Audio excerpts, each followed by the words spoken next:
This is the first time of me building a full chrome kit. I'm quite excited about all the effects I'm going to do. After all, I don't get many chances to paint Gunpla full metal style. With the ones using a lot of metallic paints, it's usually for the candy paint base coat. This time, not only are we going to do a full chrome, but also a lot of nice weathering effects. Yep, let's do it. Fundamentals are still the first. Glossy black as a base for metallic, not much to say, thin coats make it even. For the main color, I didn't choose a bright silver, but this toned down chrome looking paint. It is called Titanium Alloyed by Jumpwing. Prime Metal series is my favorite metallic paint of choice. Great coverage, smooth surface coming in abundance. For this paint job, I want something dirty and dark. Stay loyal to the effects that it gives in the Mandalorian show.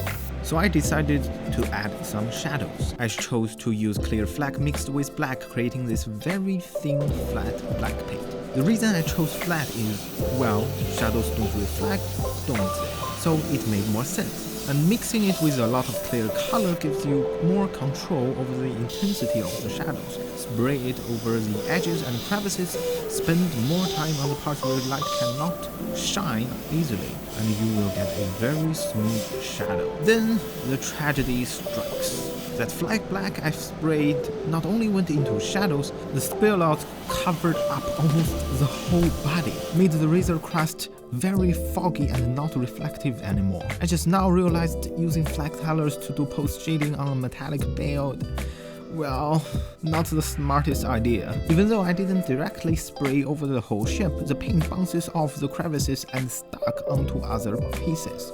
I really want that metallic shine in the end even after all the weathering. So the only thing left for me to do now is repainting it. Gotta wash that paint off first. I use this paint remover from Tamiya to get rid of the filled paint jobs.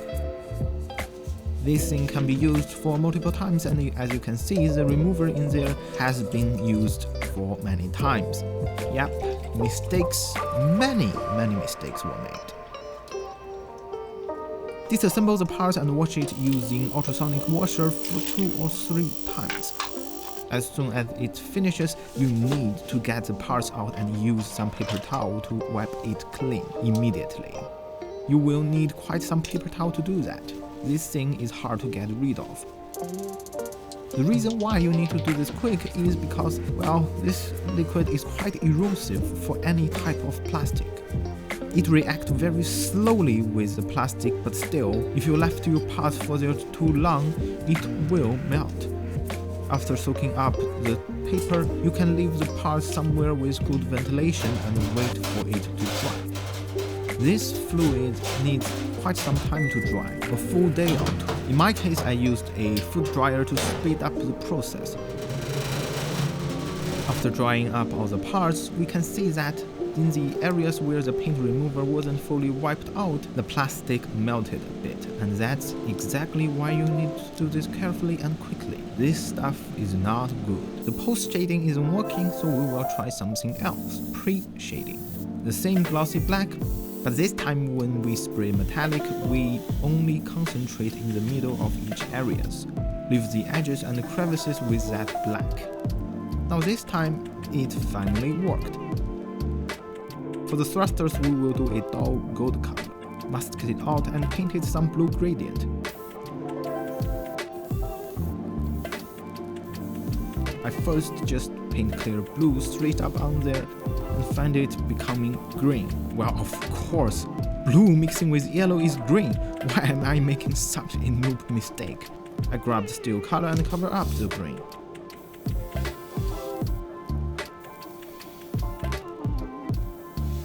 Then did blue on the steel.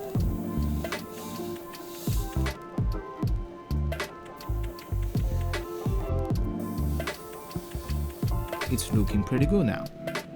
Even more gradient than anticipated. From gold to steel to blue.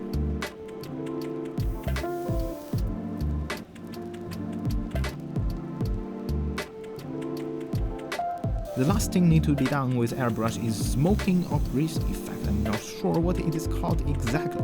Using clear orange mixed with a lot of clear gloss paint, we do some random patterns on the ship, most of which should be fairly light.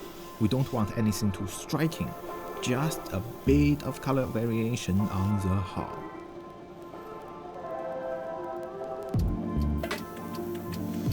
Before we get into all the weathering and hand brushing, I want to take a few shots after panel lining. Crest is a Star Wars ship after all, so there are a significant amount of panel lines. Need quite some time to do that, even if this is a small kit. While you were doing this, you can use more accent fluid than normal and do a bit of a wash. Don't get too much though, we still have a few techniques coming our way and we don't want to block that metallic shine. Currently, without painting the colors and most weatherings, it looks pretty good.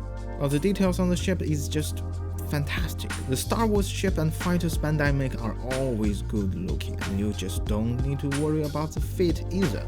Still, there are a few important aspects of this ship is missing.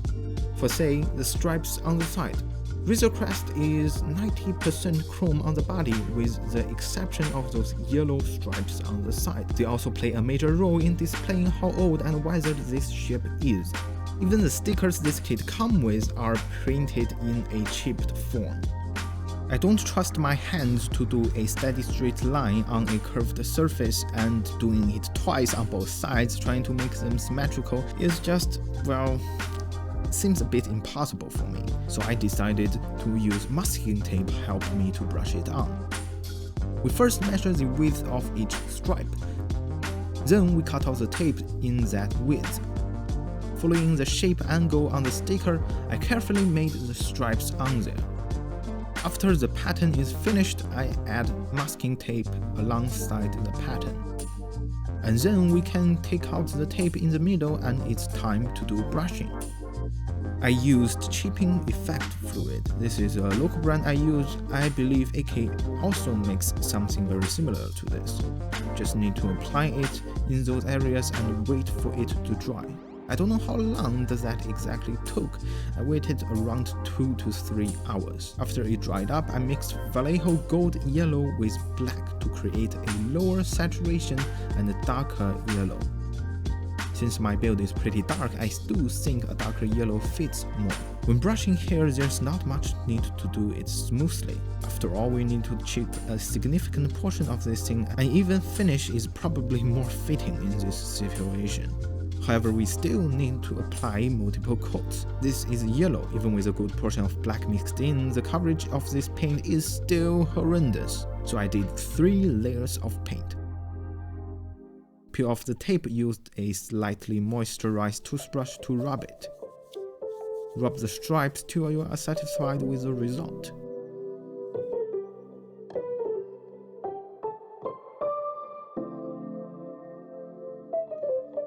I did some black washes on those stripes to make them fit in more. Remember to do it gently. Acrylic paints are not so tolerant with enamel washes and enamel thinners. Last part on the ship needs some painting are the windows. They are pure black, so very easy to do. I used Gundam marker paint instead of acrylic paint this time because acrylic paints don't stick well on shiny surfaces while Gundam markers do a decent job of that. The next step of weathering would be dry brushing. Take out your most shiny silver paint, time to make this whole thing pop. Because I didn't use shiny chrome paint at the start and did black wash, this build is much darker than other Crest models you can see on the market. Resembles much more to the ship in the show. Dry brushing this dark ship with silver can improve the contrast and details a lot. Just in case you don't know what dry brushing is, you dip your brush into the paint, wipe it on a paper towel to get rid of most of it. Then brush all over your model. The paint residue left on your brush will stack on the edges and protruding areas. Highlighting the overall shape makes the detail much more prominent in the meanwhile. The last bit of weathering I'm gonna do is some rust effect. I used Tamiya rust wash and brushed it onto places where rust are likely to happen and drip down. After brushing them on, I dipped my brush in oil paint thinner and started to do a down pattern on the rust area, gives it a dripping effect. Of course, you can just use enamel thinner, but this oil paint thinner I got doesn't smell at all, so it's a much more comfortable option for me to use. If you find the rust to be too excessive, just brush off the rust more. I did rust just to add some tiny details for you to look for on the model. It should not be a major visual attraction, so it was all done in a controlled manner as far as I understand it. Weathering is all about each effect adding interest to the whole model and no single effect being way too prominent. And now we are done with the ship itself. However, there's something we didn't do: the stand. This very standard stand comes with almost every Bandai Star Wars series model, and it's very bland too, nothing on there. But that doesn't mean it can be used without any additional care. As you can see, there's this giant ripple in the middle, and some tiny bubble-looking effect and protruding bits on the edges. There's also a big cross-shaped dent in the middle, but that might be a bit too hard to see, so I painted it with primer and sanded it a bit. Now you can see it clearly. A big X in the middle. All we need to do is keep sanding it until the X is gone. But I was being done while standing that and didn't finish the job. So after the gloss black is sprayed on, you can see the giant X even more clearly. This is one of the many reasons why builders do custom paint jobs prefer matte over gloss, because gloss finishes will expose every little bit of imperfection the model got. And that's exactly what I did to fix it: a coat of matte paint. A surface that scatters the light covers up the defect. Now it's done, behold my latest build.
How this thing came out, in my very own opinion, great. I don't even know how to describe it properly. It looks like the Razor Crest from the show. Not that shiny, very much weathered, abundant details. I didn't think I mentioned it, but I got it from less than $10. With that price, this thing rocks. Just looking at it spinning calm down my nerves makes me feel very relaxed. There's just something about this build that works, you know? It's a simple build, definitely worthwhile. There's also a special coating version, basically come in pre-painted, costs $10 more. If you can't airbrush it, just hand brush it using acrylic paint or Gundam markers. It will still looks great, and it's not hard to do either. If you speed up the process a bit, you can build it, paint it, weather it in less than a day. Who can argue with that? I would recommend them to everyone who is interested in painting. That's about it. As I said before, weekly upload schedule. Subscribe if you want to see me build more, paint more, comment if you have something you want me to build or paint. And you know, socials and stuff, yada yada yada. See you next time. Still got more models to do.